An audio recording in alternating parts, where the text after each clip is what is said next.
वचन में एक ऐसे जिस व्यक्ति की बात करने वाले हैं, हम सब ने इसके बारे में पढ़ा है और बचपन से वचन सुनते आ रहे हैं और हम सबको उसके बारे में पता है। रेडियो के दौरान जैसे आप समझ ही गए होंगे कि हम किस व्यक्ति की बात करने वाले हैं। दानियल। हाँ जी, दानियल। इसके लिए हम वचन में से देखेंगे दानियल की किताब, उसका 1 अध्याय 1 से 21 आय तक,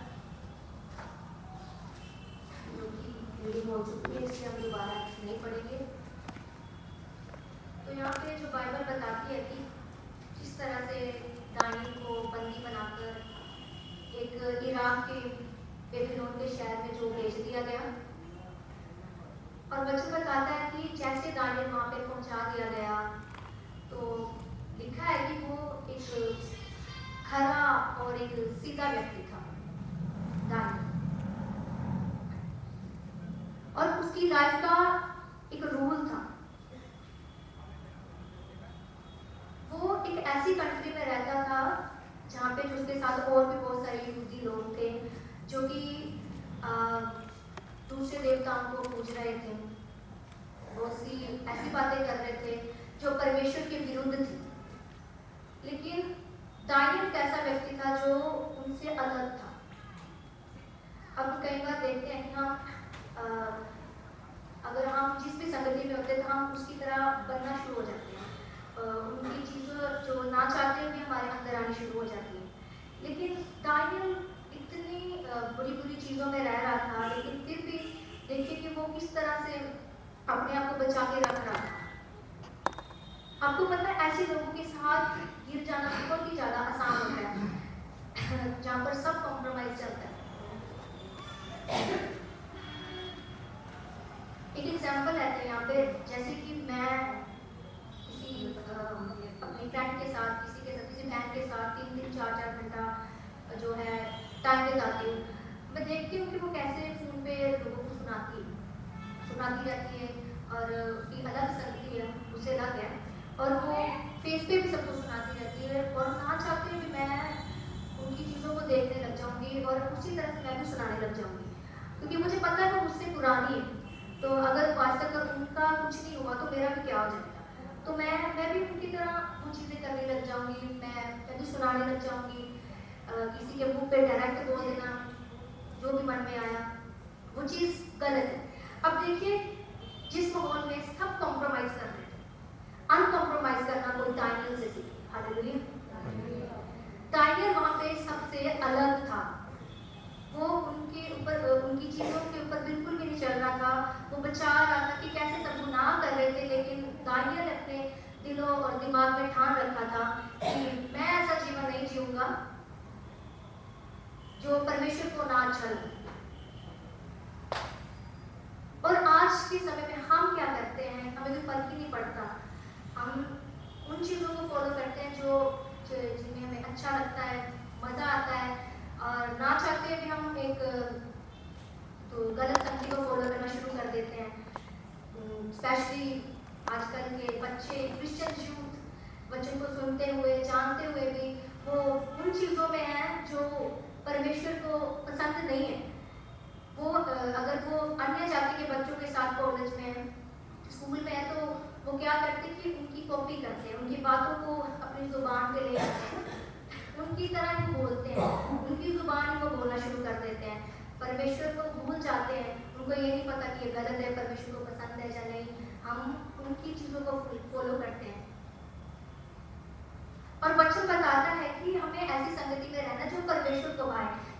एग्जाम्पल के लिए जैसे हम दोस्तों के एग्जाम्पल लेते हैं। अगर हमारा अच्छा दोस्त वो है जो हमें ये बताता है कि भाई देख, अगर ये तू कर रहा है, जो देख रहा है, जब तू सुन रहा है, जब तू बोल रहा है, ये गलत है, तो परमेश्वर तुझे देख रहा है, वो आपका सच्चा दोस्त। अगर एक दोस्त आपको ये कह रहा है पर आराम से कर, आराम से देख, आराम से बोल, आराम से सुन, तुझे कोई कुछ नहीं करे, वो आपका सच्चा दोस्त नहीं है, वो आपका विरोधी है। तो वो दुष्ट है जो शैतान के द्वारा हमारे जीवन में भेजा गया है। कोई भी रिश्ता ले लो, चाहे वो हमारा कोई रिश्तेदार है, कोई लाइफ पार्टनर है, और कोई दोस्त है, तो अगर वो हमें परमेश्वर से दूर करता है, परमेश्वर की बातों से दूर लेके जाता है, तो वो हमारे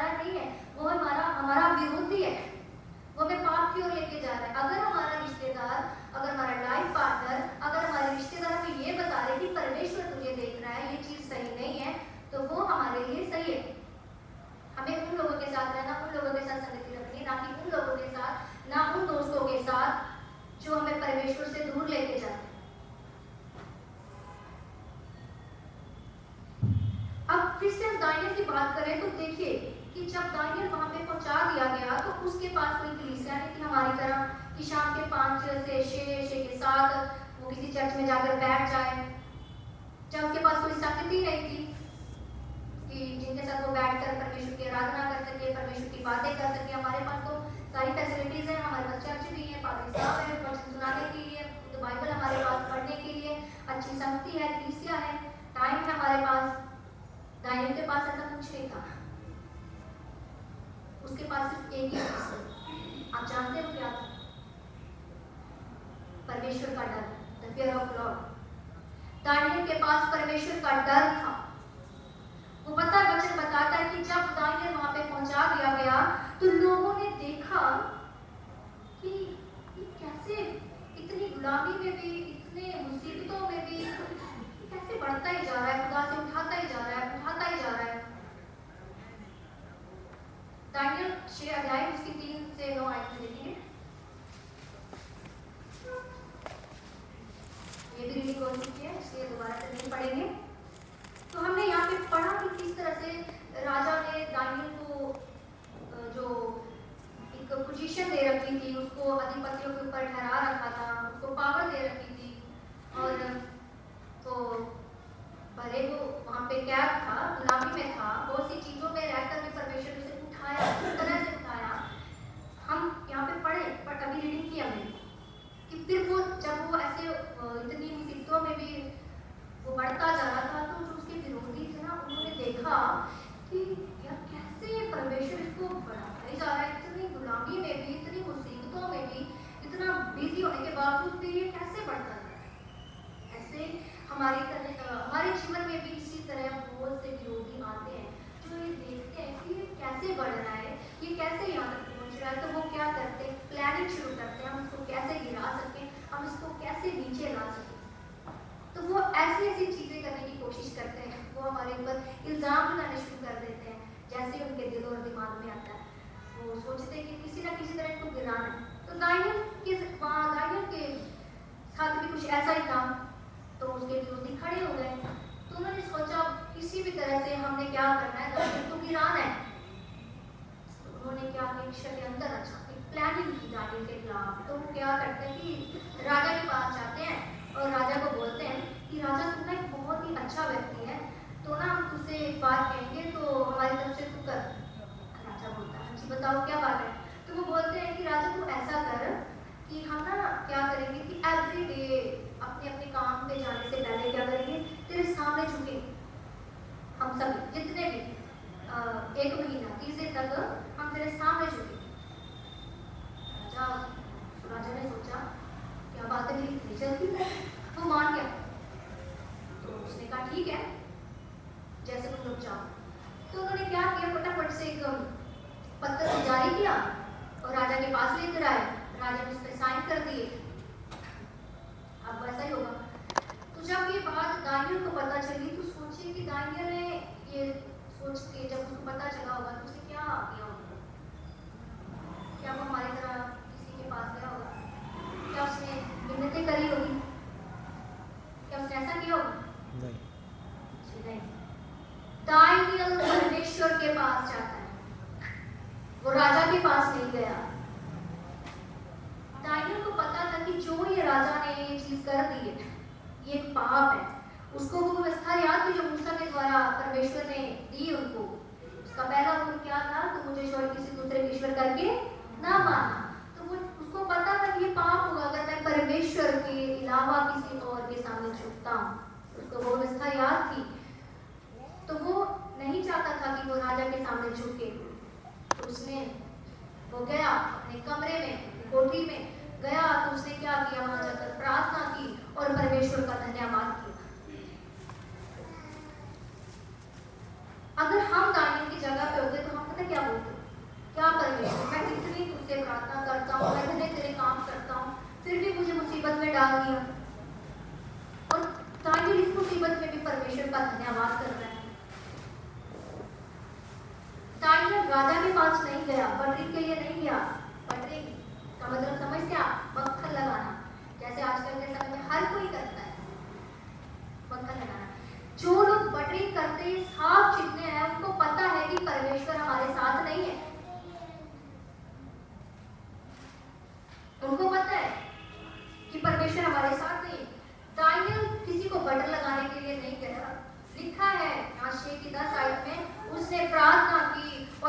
परमेश्वर का धन्यवाद कर रहा था। तब जब वो प्रार्थना कर रहा था तो उनको मौका मिल गया, उसके विरोधियों को। उन्होंने देखा कि दानियल क्या कर रहा है, प्रार्थना कर रहा है, वो राजा की सिवाय वो किसी और के सब अपने परमेश्वर को फिर से परमेश्वर के सामने झुक रहा है। तो अब उनको मौका मिल गया कंप्लेंट का। तो उन्होंने क्या किया, वो फटाफट से राजा के पास गए और 11 वर्ष में लिखा है यहीं पे, तब उन पुरुषों ने उतावली से आकर दानियल को अपने परमेश्वर के सामने विनती करते और गिड़गिड़ाते हुए पाया। अतः वे राजा के पास जाकर उस राजआज्ञा के विषय में से कहने लगे, हे राजा, क्या तूने ऐसे आज्ञा पत्र पर हस्ताक्षर नहीं किया कि 30 दिन तक जो कोई तुझे छोड़ किसी मनुष्य या देवता से विनती करेगा वह सिंहों की मार में डाल दिया जाए। राजा के पास गए, उन्होंने बताया, राजा ये दानियल ना तेरे सिवाय किसी दूसरे के साथ झुक रहा था। अब जो दानियल था वो राजा का फेवरेट था, चाहता ही नहीं था राजा की दानियल मरे। तो उसने क्या किया, वो जो राजा था वो दानियल को बचाने की कोशिश करने लगा। उसने वो हर कोशिश करी कि दानियल बच जाए, लेकिन वो नहीं बचा पाता। अब क्या होता है कि दानियल को पकड़ लिया जाता है, अब उसको शेरों के सामने फेंक दिया जाता है, डाल दिया जाता है उनके सामने। तो वचन बताता है कि जब दानियल को वहां पे डाल दिया गया तो राजा ने क्या किया कि राजा पूरी रात नहीं सोया, उसने खाया पिया नहीं, उदास रहा, क्योंकि वो राजा का फेवरेट था ना दानियल, उसको पसंद करता था। तो दानियल पूरी रात सोता रहा, परमेश्वर को जिसे रात दिन पूछता है उसने बचा लिया होगा, तो वो बहुत दुखी होता है। क्या होता है कि जैसे सुबह होती है, सुबह उठते ही क्या करता है, राजा फटाफट से जाता है और देखता चेक करने के लिए दानियल को, देखता है कि हड्डियां कहाँ है, मांस कहाँ है, खून कहाँ है। वचन बताता है कि हड्डियां मांस तो छोड़ो, दानियल वहां पे बैठ के शेरों के साथ अंदर संगति कर रहा है। Hallelujah, fellowship with lions. Daniel वहां पे बैठा हुआ था, उनके साथ संगति कर रहा था। और इसके बाद क्या हुआ, जब दानियल को वहां से निकाल लिया गया तो राजा का गुस्सा आया। उसने कहा, जिन लोगों ने ये प्लान बनाया था ना दानियल का, उनको लेके आओ और उनके घरानों के समेत उनको यहाँ पे शेरों के सामने डालो। ये वो कहावत हुई ना कि जो दूसरों के लिए खड्डा खोदता वो उसमें खुद गिर जाता है। उन लोगों ने दानियल के लिए खड्डा खोदा तो अब वो उसमें खुद गिराए जा रहे हैं। वचन बताता है कि जिन्होंने दानियल के खिलाफ प्लानिंग की, अब उन्हें वो सजा मिल गई। राजा ने उनको कहा कि उनको वहां पे फेंक दो, और लिखा है कि वो अभी पास भी नहीं पहुंचे थे, फटाफट से शेरों ने आके निकाल लिया।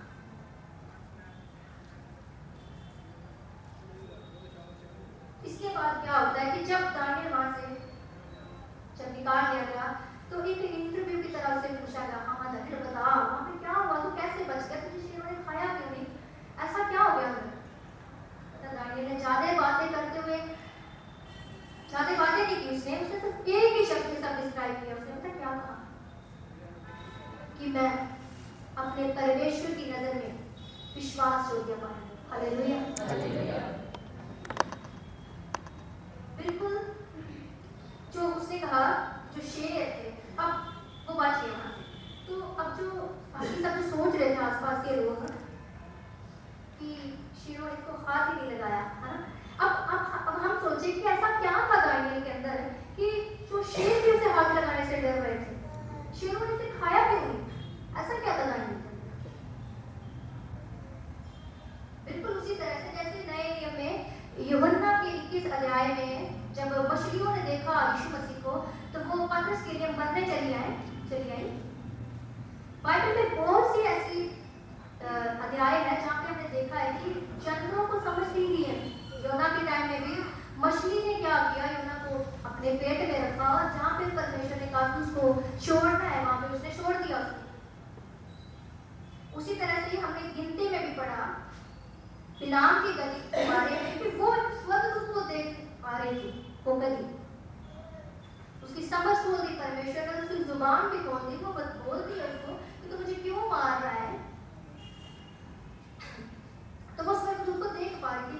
समटाइम्स क्या होता है कि जो जानवर है वो छुपी हुई दुनिया को देख पाते हैं। उन शेरों ने भी देखा कि कैसे परमेश्वर दानियल के साथ चुपचाप वहां पर बैठ गए, लेकिन जब दूसरे लोग आए तो उनको फटाफट से खा लिया।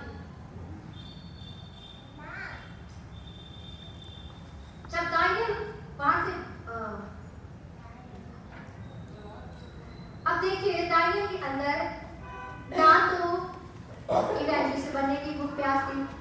और ना कोई अमीर बनने की भूख प्यास थी, और ना ही कोई पास्टर बनने की प्यास थी। उसके अंदर सिर्फ एक ही प्यास थी। आप जानते हो क्या थी? वो थी कि मैं परमेश्वर की नजर में विश्वास योग्य पाया जाना चाहता हूँ। ये था। यीशु मसीह ने कहा कि अंतिम दिनों में परमेश्वर उन्हें कहेगा, हे मेरे विश्वास योग्य और मेरे बुद्धिमान दासों, आओ मेरे राज्य में सब तेरा है। ये क्या होती है विश्वास योग्यता?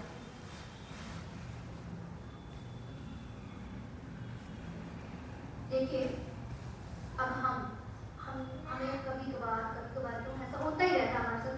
बहुत सी लोग हमें गालियाँ देते हैं, बुरा भला बोलते हैं, हम पे इल्जाम लगाते हैं।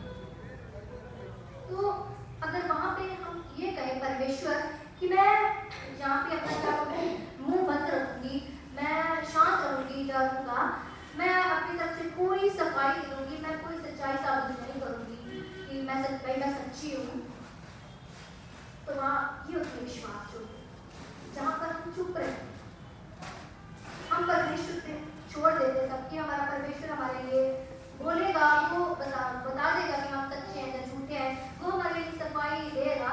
अगर हम अपनी खुद सफाई देते हैं, हम अपने लिए खुद लड़ते हैं, तो वहाँ पे परमेश्वर पीछे हट जाता है। अगर हम परमेश्वर को मौका देते हैं, हम चुप रहते हैं, शांत रहते हैं, तो वहाँ पे परमेश्वर आते हैं, वो हमारे लिए लड़ते हैं, वो हमारे लिए सफाई देते हैं। इसको कहते हैं विश्वास योग्यता। यहाँ पर हम चुप रहते हैं, हमारे आसपास जितनी भी बुरी चीजें क्यों ना हो, अगर हम उन पर ध्यान नहीं देते तो हम परमेश्वर की नजर में विश्वास योग्य ठहरते हैं। पादरी साहब ने बताया था कि दुष्ट लोगों के बारे में कि दुष्ट लोग हमारे जीवन में आते हैं मैच करने पर, जो ये चीज दिखाने के लिए आते हैं कि हम अपनी धार्मिकता को क्या कर दिखा सकें, साबित कर सकें उनके सामने, कि बता कि हम उनकी चीजों में ना जाते हुए अपनी धार्मिकता साबित करके, अपनी विश्वास योग्यता साबित करके, ये होती है विश्वास योग्यता। दुष्ट लोगों के सामने अपनी धार्मिकता दिखाना। कोई अगर कुछ भी बोल रहा है कि तो ऐसा कर ले, कुछ नहीं हो रहा, अगर वहाँ पे हम वचन बताते कि नहीं हमारा परमेश्वर कहता है कि ये चीज गलत है तो गलत है, उसको भी बता दो ताकि उसको पता चल रही है परमेश्वर के बच्चे हैं। इनकी जो सोचते जाते हैं, इन वचनों के ऊपर चलते हैं। पर आज हम अपने आप को मसीही विश्वासी कैसे कह सकते हैं कि हमें तो एक दूसरे पे विश्वास नहीं है। एग्जाम्पल के लिए अब मैं नवनीत है, नवनीत को कहीं किसी ने बोल दिया कि नवनीत देख मेरी बात सुनो, चीजें ऐसी है, तुझे ऐसा कह दिया है ना। अब अगर तो नवनीत मुझसे प्यार करती है, परमेश्वर मुझसे प्यार करती मसीही है, ये अच्छी विश्वासी है, तो ये क्या करेगी, फर्स्ट ऑफ ऑल अगर ये मुझसे प्यार करती तो मुझसे क्लियर करने की भी कोशिश नहीं करेगी, उसको पता है कि चीज क्या बोल सकती क्या नहीं बोल सकती। चलो अगर मुझसे फिर भी अगर थोड़ा डाउट है, हाँ मुझे इसने क्या किया, तो मुझसे क्लियर कर दे एक बार आके कि जीने तूने ऐसा कहा। सबसे अच्छी बात ये भी होगी अगर उसी बंदे को भी साथ लेकर आए जिसने ये बात कही कि जीने से मुझे ऐसा कहा, ये सबसे अच्छी बात होगी, उसको भी साथ लेकर जाए, है ना। तो क्लियर करना बहुत अच्छी बात है, ये भी ना विश्वास हो गया। मसीही में भी हम विश्वासी हुए, एक दूसरे के लिए हम विश्वासी हुए। अगर हम एक दूसरे क्लियर ही नहीं करते, डायरेक्ट मुंह बना लेती है, मुझसे दूर हो जाती है, मुझे बुलाना छोड़ देती है, गुस्सा कर लेती है, तो ये मसीहत नहीं है। इसे हम ये नहीं कह सकते कि हम मसीही में विश्वासी हैं। कैसे भाई मसीह में विश्वासी हम, किस तरह के हम मसीही हैं। मसीही होने के नाते, एक अच्छे क्रिश्चियन होने के नाते हमें एक दूसरे पर विश्वास करना भी जरूरी है। आज के इसके बाद आगे चलते हैं। आज के समय में लोग हमें ये पूछेंगे कि आपकी डिग्री क्या है, आपने कौन सा कोर्स किया है, आप कहाँ पढ़ के आए, कहाँ तक पढ़ाई की। और मैं आपको बता दूं कि वो जो परमेश्वर है वो अंतिम दिनों में हमसे ये नहीं पूछेगा हम इंजीनियर तूने क्या डिग्री की है, तूने कहाँ तक पढ़ा है, ये तूने कोर्स नहीं किया, तुझे मैं स्वर्ग में नहीं दूंगा। बहुत गलत है। उस एग्जाम की स्टडी ना करें जो आने वाले दिन एक ही चीज स्टडी में आएगी, हमारा विश्वास योग्यता, हमारी धार्मिकता, हम बच्चों के ऊपर कितना चले, हमने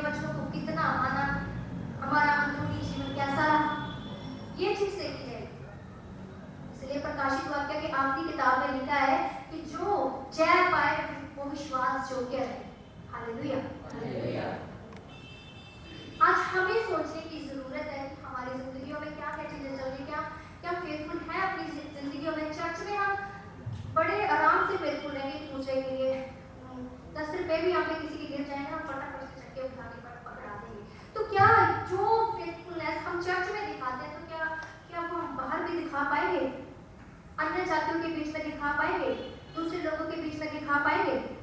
क्या उनके साथ हम ऐसा व्यवहार कर सकेंगे जैसा हम एक दूसरे के साथ चर्च में करते हैं, प्यार दिखाते हैं, ऐसे सलाम बुलाते हैं? क्या बाहर भी हम ऐसा कर पाएंगे? उनसे इसी तरह का प्यार कर पाएंगे? अगर अविश्वासी कोई हमारे साथ है तो क्या हम किसी तरह से प्यार उसके साथ पेश आ पाएंगे जिस तरह मसीही ने प्यार किया? और तो बात छोड़ो, हमारी चर्च में कोई नीचा कोई हमसे छोटा भी आ जाता तो हम उसे बुलाना पसंद नहीं करते। हम आजकल ऐसे हो चुके हैं, हमारी जिंदगी हम पत्थर दिल हो चुके हैं। हमसे कोई छोटा आ गया तो हम उसे बुलाना पसंद नहीं करेंगे, हम उसे आगे लेकर आना पसंद नहीं करेंगे। मैंने पिछले दिनों में बहुत बार सुना, कहना नहीं चाहती पर कह देती हूँ, बहुत से लोगों के मुंह में सुना कि बस्तियों के लोग आते हैं, बस्तियों के लोग आते हैं, उनको आगे नहीं करना, वो ऐसे हैं, वो वैसे हैं। मैं आपको बता दूं कि यीशु मसीह उस नगर के थे जिसको लोगों ने कहा था कि नासरत से कोई अच्छी चीज निकल ही नहीं सकती, है कि नहीं? वचन में लिखा है, लोग कहते थे कि नासरत से कोई अच्छी चीज निकल ही नहीं सकती, लेकिन यीशु मसीह निकले ना वहां से। आज हम सब उसके सामने झुकते हैं, हम उसको मानते हैं। तो बस्ती वाले से क्या प्रॉब्लम? हमसे छोटे से क्या प्रॉब्लम है? चर्च में रहते हुए हमें एक दूसरे के साथ मिलजुल कर रहना चाहिए, एक दूसरे को बढ़कर समझना चाहिए कि ये मुझसे बढ़कर है, ये मुझसे अच्छा कर सकता है। दूसरे को ऐसा बोले, दूसरे को गिराए ना, कमजोर ना समझे, क्योंकि कुछ नहीं कह सकते हम परमेश्वर किसको कब उठा रहे हो, किस तरह से उठा रहे। परमेश्वर को सब करने की ताकत रखता है। जो हम इंसान नहीं कर सकते, जहाँ पे हमारी सोच खत्म होती है, वहाँ पे परमेश्वर की शुरू होती है। हमें आज सोचने की जरूरत है, which types Christians we are, हम किस प्रकार के मसीही हैं? घमंडी? क्या हम इस प्रकार के मसीही हैं? एक दूसरे पर इल्जाम लगाने वाले मसीही हैं? एक दूसरे को गिराने वाले मसीही हैं? चुगली करने वाले मसीही हैं? बच्चों के ऊपर चलने वाले नहीं? पार्टी साहब हर संडे यहाँ पे अलग अलग चीजें बताते हैं कि समझ आए इनका काम है भाई, परमेश्वर को दिया ठहरा रखा हमारे ऊपर, वो अचाली है, हम बेटे हैं, उनका काम है हमको रास्ता बताना। अब डिपेंड तो हमारे ऊपर कि हमें मानना क्या है। बोलते बाकी सब बोलते रहो, उनका तो काम ही है बोलने का। करनी तो वही है ना जो हमारे मन में है, जो हमारे दिल में है। वो टीचर ने बताया था फ्राइडे को, जिद्दी लोग हैं हम, हट करते हैं, जो हमारे मन में आता है वही करेंगे हम, जिद्दी है ना। अब मैंने कई बार देखा है, हम वर्शिप कर रहे होते हैं वहां पे, हमारी आंखें बंद होती हैं, हम पूरे जोश से लगे हुए होते हैं, तो मैं आंखें पूजा में बोल के देखती, तो मैं देखती कुछ लोगों को असर ही नहीं हो रहा, वो आंखें बंद ही नहीं करते, इतने पत्थर हो गए बड़े। परमेश्वर का आत्मा उनके काम ही नहीं करता। अगर हम नर्म हो जाएंगे तो उसमें कुछ नहीं जाता। परमेश्वर से बात करें, अच्छा रिश्ता बनाए, परमेश्वर को बोले प्रभु तेरे दिल में आए, बहुत सी कमियां मुझे। अब देखिए जैसे गुड फ्राइडे आएगा, बहुत सारे लोग आएंगे, अंगीकार करेंगे अपने गुनाहों का, प्रभु मैंने पूरा साल माफ किया, मुझे माफ कर दे, मुझे धोएंगे। गुड फ्राइडे वाले दिन की मौत को याद करते हुए वो शोक मनाने का दिन है, वो खुशी मनाने का दिन है। अगर वो हमारे लिए क्रूस पे ना चढ़ता तो हम आजादी ना होते, वो चढ़ा हमारे लिए क्रूस पे, हम आजाद हो गए। बहुत अच्छी बात है, उसने हमें आजाद किया। पर आज हमें भी चाहिए कि वो तो हमारे लिए बड़ा है और हमें आज उसके अकॉर्डिंग चलने की जरूरत है, उसके बच्चों के अकॉर्डिंग चलने की जरूरत। हम उसको सिर्फ एक ही तरीके से खुश कर सकते हैं, वो है बच्चों के अकॉर्डिंग चलकर। बहुत सारे मसीही लोग हमारे जो हैं उनको आज भी मसीह मरा हुआ दिखता है, पर नहीं भाई, हमारे बड़ा तो जिंदा हो चुका है, वो जिंदा है। पर हाँ, हमें जरूरत है कि उसने खून तो बहाया है हमारे लिए, इस चीज को याद करते हुए। पर ये नहीं कि साल बाद गुड फ्राइडे वाले दिन ही रोना है, दुखी होना है। हर दिन एक नई शुरुआत होनी चाहिए, हर दिन हमारा हर दिन को याद करते